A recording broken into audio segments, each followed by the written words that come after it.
Mwongozo wa mwalimu. Chanuka ujitambue. Juzi, jana na leo nilikwambia nitakupatia sababu 3 kuu zinazoleta majaribu, sababu ama vyanzo vya majaribu.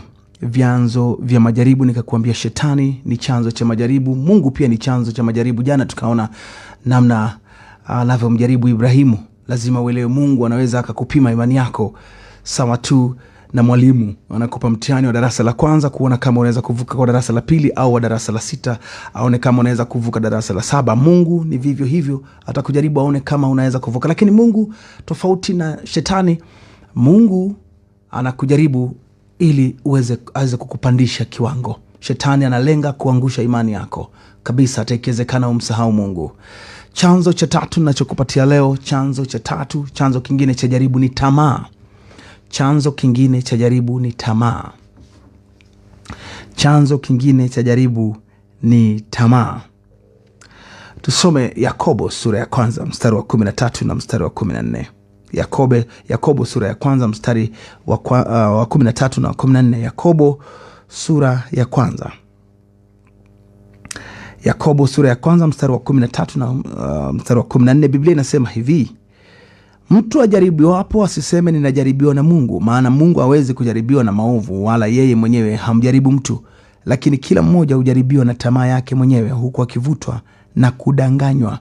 Wengi wakisoma wanajua Mungu hawezi kujaribu mtu, wengi wakisoma hapa. Lakini maana yake ni kwamba Mungu unapojaribiwa na maovu usiseme ni Mungu. Kuna vitu Mungu atatumia kupima imani yako, lakini unapojaribiwa na tamaa yako usiseme ni Mungu.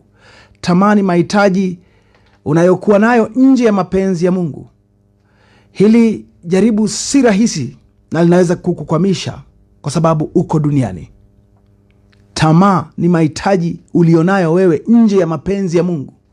Nje ya mapenzi ya Mungu. Underline that one. Hili jaribu ni rahisi sana kukukwamisha kwa sababu uko duniani. Kama ni tamaa ya nafsi au mwili, utakwama tu. Itabidi usome Biblia, usikize Mungu vizuri. Soma neno ujue ni kipi kiko upande wa Mungu na ni kipi hakiko upande wa Mungu. Mwili umekataa kutii. Nyama na damu haziwezi kurithi ufalme wa mbinguni. Hakuna mpango, nyama na damu havina mpango wa kumtii Mungu. Mwili hauna mpango wa kwenda mbinguni. Usiusemeshe mwili uende kanisani, ulazimishe kwenda kanisani, kwa sababu hauendi mbinguni. Usilazimishe mwili kuamka kwenda kufanya maombi saa 9. Usiusemeshe, ulazimishe.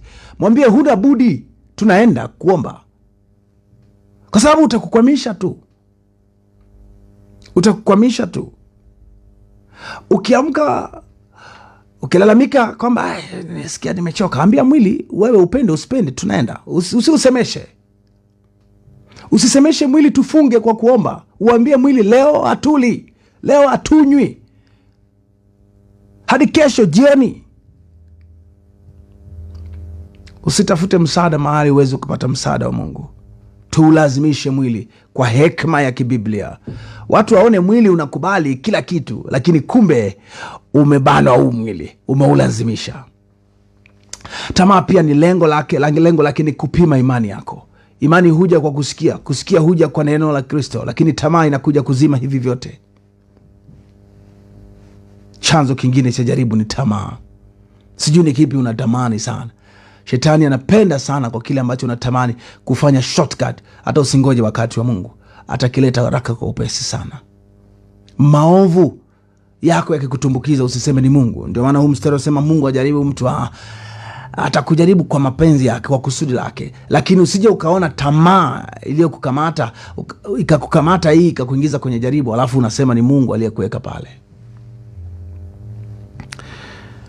Jumatatu, Jumanne na Jumatano nitakuelezea kuhusu mbinu za kuombea haya majaribu. Ushayafahamu mbinu za kuombea majaribu, usikose kutegea. Hii ni Bahari FM.